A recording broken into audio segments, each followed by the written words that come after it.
Hi everyone, I'm Dr. Kyung Park from Implant Dental Clinic, South Korea. Starting today, I'm going to post series videos on this big theme. Implant, how should we approach it? And also other related topics. In fact, this big theme is so comprehensive and complicated, I wonder whether I can approach it properly.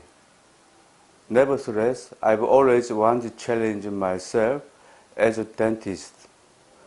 So, based on the experience I gained from encountering numerous cases over a long period of time, I would not dare to say what I'm saying is absolutely right, but I'd like to share the knowledge I've gained from those clinical experiences. In order to address this big theme, I think that we have to consider these factors at the same time. For your reference, the order of factors is based on what I think is important. So, if we put these factors together in one word, implant should be inexpensive and not painful, but most importantly, we have to make it possible to use implant comfortably for a long time. So, I cover each factor in my lecture series, and the first thing to consider is the lifespan of implant. If we want implants to last for a long time, we need to estimate required fixation force of implant first and consider the patient level of immunity, and then we select the type and number of fixtures properly and plan them in the right manner. After that, we make proper prostheses and take good care of them. So, we as dentists need to cultivate the ability to oversee all these matters from the beginning to the end and come up with comprehensive treatment plan. I'm not saying this is easy, but that's what we need to do. Now, first of all, let's talk about required fixation force of implant. It's also very complex and requires lots of thinking. In order to estimate required fixation force, we need to evaluate available fixation force first by considering bone quality and quantity. It's because the diameter and length of fixture are confined by the remaining bone width and length, and the fixation force gets strong if the bone surrounding fixture is solid. Therefore, the fixation force of fixture can be regarded as the sum of bone quality and quantity. In other words, we have to consider not only the bone quantity, but also bone quality. For your info, although we can judge the bone quality and quantity by looking at the panoramic view to some extent, but I recommend using a CT scan. As an example, in the panoramic view, looking at the root circumference, the cortical bones are well formed, and the bone quality for the implants also looks good. However, if you look at the CT scan, we can see the cortical bone formation is weak on the lingual side, and the bone quality is bad enough to look black. That is, the cortical bone layer on the buccal side is so thick, the bone quality appears to be fine in the panoramic view. It's the case with good quantity but bad quality. Whenever I encounter cases like this, I'd like to emphasize that the inflammation tissue must be removed fully during the tooth extraction. So, The first step of implant treatment is tooth extraction. I'll talk about tooth extraction for the implant later in my lecture series. Let me show another similar cases. It seems that the bones are fully healed in the panoramic view, but in fact it looks like this when you look at the CT scan. The same goes for bone quantity. In the panoramic view, the remaining bone length seems enough. However, if you look at the CT scan, the sacral-alveolar bone on the lingual side is like this, so the available bone length gets short.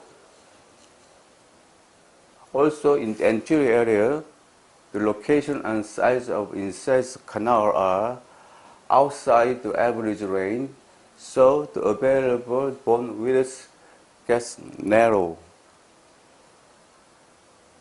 Anyway, the first step to estimate required fixation force is to evaluate available fixation force after considering the given bone quality and quantity together.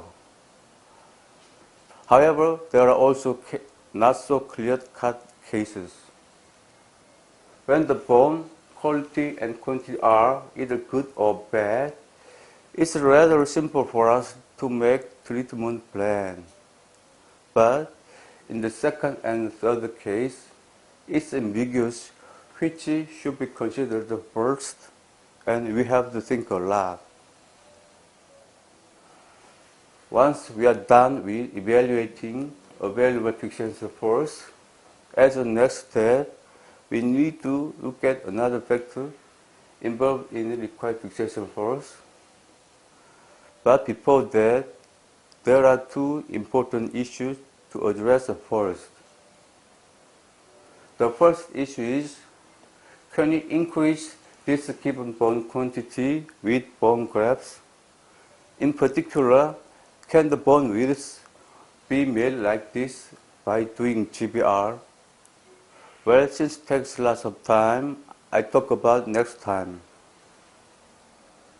Let's consider the second issue, the osseointegration and surface treatment. What I tell you is the misconception the term osseointegration brings about, and the misunderstanding. If the surface is not treated, osseointegration does not occur or is bad. To tell the conclusion at advance, it's a right misunderstanding. But it seems better to do surface treatment on the fixture.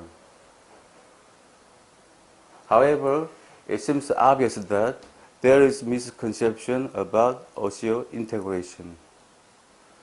The term osseointegration itself seems misleading to many people. The meaning of integration is usually understood as the coalescence. So, people mistakenly think the fixture actually coalesces with the bone. However, the fixture and the alveolar bone are two different materials, so they cannot coalesce into one body. They are just in close contact with each other, and there is no adhesive force acting on them. Nevertheless, the fixation is obtained because the fixture and the bone are in very close contact with each other, so the fixture cannot move. So, if the bone surrounding surface of fixture is hard, the implant gets to endure strong chewing force. Therefore, the fixation force gets stronger. Let me draw an analogy. The reason a nail is fixed in wooden panel is not because they are coalesced together, but the wood is compressed and the nail is tightly jammed without any voice. So it's like the harder the wooden bone panel is, the heavier fixed frame we can hang.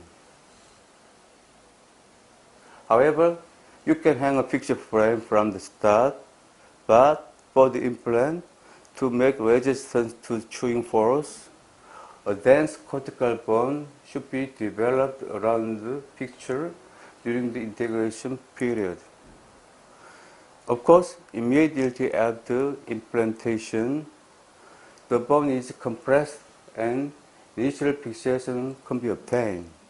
But its limited cortical bone area and its also temporary phenomenon appears only in early stage of implantation. If you chew from the beginning without waiting for integration, unless the bone quality is very hard, there will be gap between the fixture and the bone, and soft tissue penetrate through the gap, and this will lead to poor osseointegration or failure. So I don't recommend this immediate loading except for the special case, because it's very likely to fail in theory. This is also disadvantage of one piece and ITI type fixture.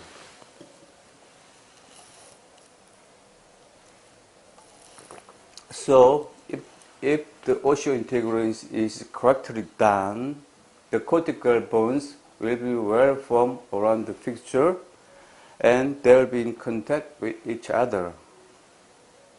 But unfortunately, in most clinical cases, it seems that osseointegration cannot be completely obtained all over circumference of fixture. We can see the natural teeth has cortical bone frame formation around root circumference, mesiodistally in the panoramic view, and buccolingually in the CT scan. However, if the bone quality is bad, mesiodistally in some sections, the implant has weak cortical bone formation. In addition, the contact is loose and the bone seems to be retreating from the fixture surface. It would be nice if this or some kind of error could appear in the panoramic view, but it looks like it's not an error in the CT scan. Furthermore, we can see there is no cortical bone formation here. However, osseointegration takes place solidly on the buccal and lingual side. And if the bone quality is good, the cortical bone formation is well established mesiodistally overall, except for the areas between the threads. But in the CT scan, we can also see they are not in close contact with each other in some sections. However, on the buccolingually, the osseointegration is also solid. Let's take a look at another case of same patient. Well, the outcomes of osseointegration differ according to the quality of bone. This is because the bones at the front teeth are harder than the molars and the mandible is harder than the maxilla. First of all, if you look at the mandibular incisor area with the best bone quality, the overall osseointegration is good. However, there are also parts that are slightly less touched by the bones. Next, let's take a look at the result of mandibular second molar area. The integration is insufficient mesiodistally, but it's solid buccolingually. Finally, if you look at the maxillary second molar area with the worst bone quality. The results are worst as expected, and the integration is obtained in the same pattern as seen before. Of course, there may be exceptions to the case of high bone quality in the molar areas.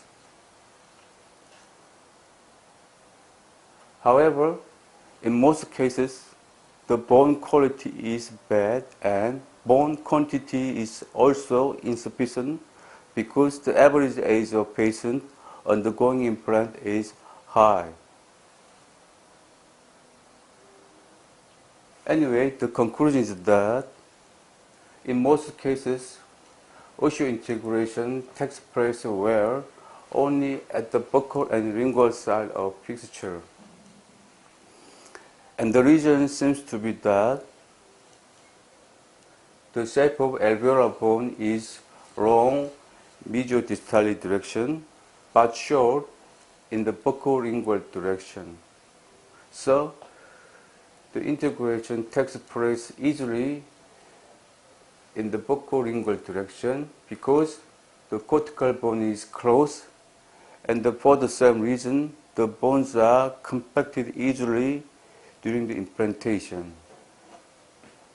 On the contrary, the reason why the osseointegration does not occur in the mesiodistal direction seems to be that there are no cortical bones around, only the cancellous bones, and even the bone quality is poor. Therefore, due to the structure of alveolar bone, it's inevitable. However, there are other reasons why the bone and the fixture cannot come in contact with each other mesiodistally.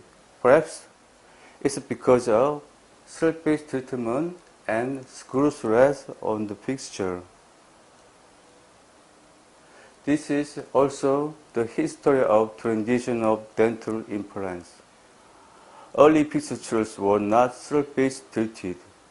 We call this machine. The osseointegrated area on the machine surface is shiny bone with very smooth and hard surface, and it's so-called the original osseointegration. But since integration failure is common on machined surface, the surface treatment carried out to increase success rate. It's inevitable with current technology, so as a result of compromise, we have a compromised form of osseointegration on the textured surface. Until now, I've seen this original osseointegration surface by accident only once. Well, because of afternoon appointment with my page, I'll stop here. Next time, I'm going to talk about why the bones and the fixture are not in cross contact with each other mesiodistally on the textural surface, and how the screw threads are related to it. Thank you for watching, and see you next time.